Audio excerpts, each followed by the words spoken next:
All right, guys, what's going on? What's going on? Welcome in. So in this one, I'm joined by my buddy DKB. What's good, man? Thanks so much for hopping on.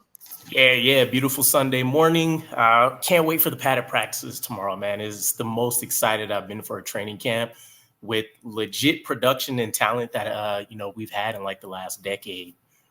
Yeah, dude, for sure. And by the way, for everybody watching, sorry about this glare. It kind of looks like I have like a halo or something. But yeah, dude. I mean, you really hit the nail right on the head. Padded practices. This training camp for me too. Like, I'm so excited about.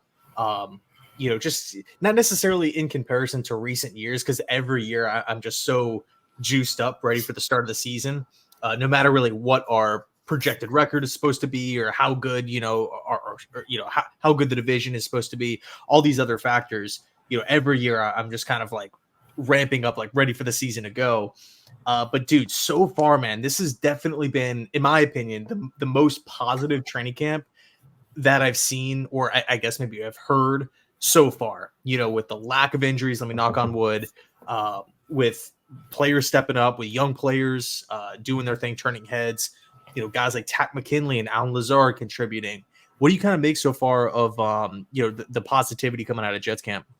Yeah, it's been a huge thing for me. I like when the Hassan Reddick news dropped about the official holdout, like in my head after I got over the panic mode for a second, I sat back and it's like exactly what you mentioned. We have, minimal injuries, or the ones that are there we're aware of. There's a strong game plan in place. I know we still have some spots to fill out in like the coaching staff or something, but it's like there's not a lot of front office coaching staff dysfunction.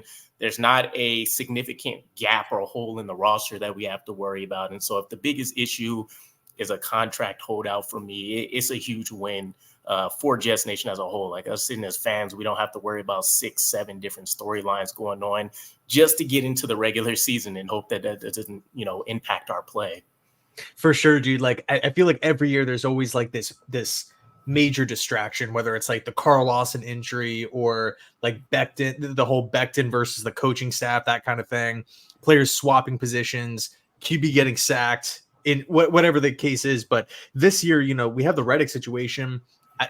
Xavier Gibson did get hurt, so hopefully he'll be back pretty soon, which it does look like he will. It's not like a serious thing, thankfully. But yeah, dude, I mean, I'm totally excited. But you touched on Hassan Reddick. What is kind of your take on this whole? It sounds weird to even say like Reddick versus the Jets. I was doing a video with Tyson from Let's Talk Jets Radio, and he's just like, are you more so on the side of the Jets, or are you siding with Reddick? And I'm like, I'm kind of on both sides. I obviously want Reddick in camp. But at the same time, I do see Reddick's point with him not having any guaranteed money, him being traded because he wanted that extension. Where do you kind of stand on this whole thing? Yeah, I tend to be, unless there's an obvious, focal point of the story that leans one way or the other, I tend to be Switzerland. I'm pretty neutral. For me, from like a front office perspective, I kind of look at the contracts, and to me, it's, I like the way DJ Reed handled his, for example, right? He's like, I'm on the final year of my contract. I'm expecting this. I'll deal with things after the fact. Versus Hassan Reddick, who feels like he's underpaid. He's been undervalued now for the last couple of years. I think he's somewhere between like 20th and 28th in edge rusher contract value annually. So I think more so the media has a bigger part to play in this really than either of the two sides. I think the Jets maybe forced their hands a little bit with some of the leaks. And that's really the biggest or the strangest piece to me out of that whole situation is kind of the timing of it. And I guess maybe it's a leverage battle type situation, but realistically, I look at it as it'll get done. The Commanders joint practice, August 8th, I think it is really the deadline before I started getting significantly worried. But I've seen a lot of the positive news that have come out that minus whatever this whole he's not in the building, I don't want to negotiate situation was, whatever that rumor was about, it seems like they're trending towards something happening. So I imagine it's probably just going to be some guaranteed money this year, a 1-year extension with, probably some guaranteed money there next year. And then we'll see what happens again, next off season. Yeah, sure. And what's funny is, so this video is scheduled to go up on Tuesday. So who knows? Maybe Reddick signs tomorrow, right? Tomorrow's the first day again of padded practices, tomorrow being Monday. So maybe it's a moot point. So, hopefully Reddick is, signed on this team one way or another, whether it's he gets his extension, whether it's just some sort of 1 year contract manipulation or something like that. Because, dude, I mean, he is a fantastic pass rusher, and I think the Jets will be okay without him, but with him, like, we're a completely different beast defensively. But you know, there's so much positivity through training camp and whatnot, and I guess maybe positivity amongst Jets fans because personally, when I turn on the TV or what have you, listen to other people or fans of other teams talk about the Jets, it's we're not worried about them. They're going to mess it up. Ticking time bomb. They open with the 49ers on Monday Night Football. We all, know what happened last time. All just stuff like that. The playoff drought. But dude, I'm looking at the schedule and I'm actually really excited. I think it's favorable. I think it's not necessarily easy. I'm not going to sit here and call the schedule easy because you have to go out and earn these victories. But it could have been a lot worse. The travel scheduling is a bit weird, but I like the order on who we play. And man, I think we're going to be in a really good position as far as the scheduling goes. What do you kind of make of that? Yeah, I think I keep seeing that we have like the fourth easiest schedule. It doesn't really feel like that, especially given the luck that we've had the last few years. I think the toughest piece is about weeks 3 through 8. I think we have a couple divisional opponents in there, and then we play.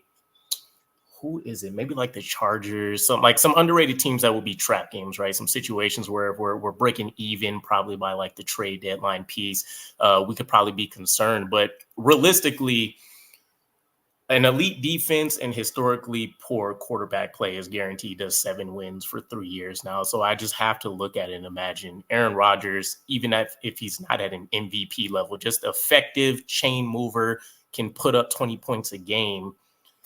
Sky's the limit. I mean, I'm definitely expecting double-digit wins this year, which I would hope gets us into the playoff race finally. But I mean, that outside noise aside, the Jets are dangerous.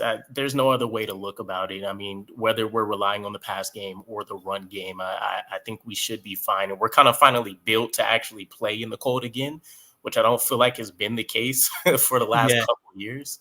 Mm-hmm. Yeah, no, for sure, man.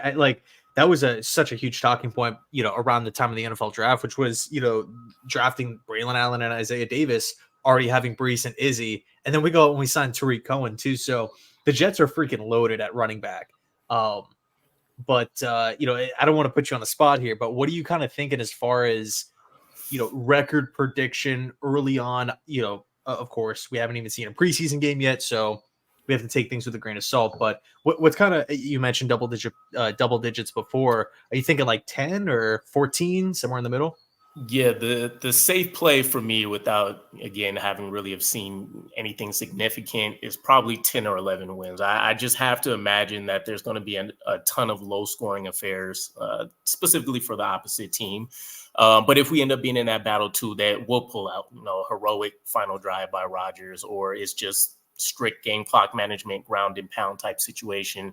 I think 10 to 11 wins is the floor for me. I think we can get as high as maybe 13, 14 wins. But the huge sticking point for me is that there's not a single game I look at on that schedule. And I know a lot of people have kind of been on one end of the other on the spectrum with the 49ers game week 1. But I realistically think that we are absolutely competitive in any one of these games. I don't see us losing or seeing the game get away from us by more than 7 to 10 points at any given point on the schedule. Yeah, dude. So I was talking with my brother the other day, and he threw out the stat, which I thought was crazy. He was saying that the Buffalo Bills haven't lost a regular season game by more than 6 in it was like 30 games or something like that. I'm like, or it could have been like 20 games or 30 games. It was just some insane number. I'm like, you got to be kidding me, man. Like that's freaking insanity. Because we were going back and forth with teams in the AFC East, their schedule layouts. And he's just like, bro, it doesn't really matter who the Bills play, because they always they are just right there with every single team in football. And I was thinking like, man, if again, I hate to keep mentioning this, but if everybody stays healthy on this Jet squad, we can literally be, in my opinion, the same in the same boat. Now, of course, Hackett, coaching staff, and whatnot. But dude, I'm optimistic. There hasn't really been anything to kind of deter me from that at this point in time. I feel like I've been in the past pretty honest about my concerns or frustrations or maybe red flags with the team. But this season, man, like truthfully, I feel really, really good about it. Yeah, I think that's the biggest piece, right? Everybody's going to focus on the health of the roster, and I kind of like what Buffalo Jet fan, he goes through a pretty solid objective exercise of laying out positional rankings and kind of going through the rosters, us versus AFC East or whoever else among the NFL. And I mean, realistically, there's not many teams that has a player when you're talking about starting units that are clearly better than who we have. Aaron Rodgers may have 5 players that have done better than him in the last couple of years, Yeah. given some of the downside. How many tackles are better than Tyron Smith? Morgan Moses plays like a fringe top 10 guy. So, you take a look at that throughout the roster, and it's hard for me to just clearly say we're outmatched, which hasn't been the case in some time for us, especially on the offensive side. For sure, man, for sure. But yeah, dude, I appreciate you hopping on, man. This is our first video together, and dude, I'm always down to do more. Hop on your channel, whatever you want to do. Maybe we can link up another time before the start of the season. But yeah, dude, thanks so much. And for everybody watching, DKB's YouTube channel will be listed down below in the description box. And yeah, as always, go Jets.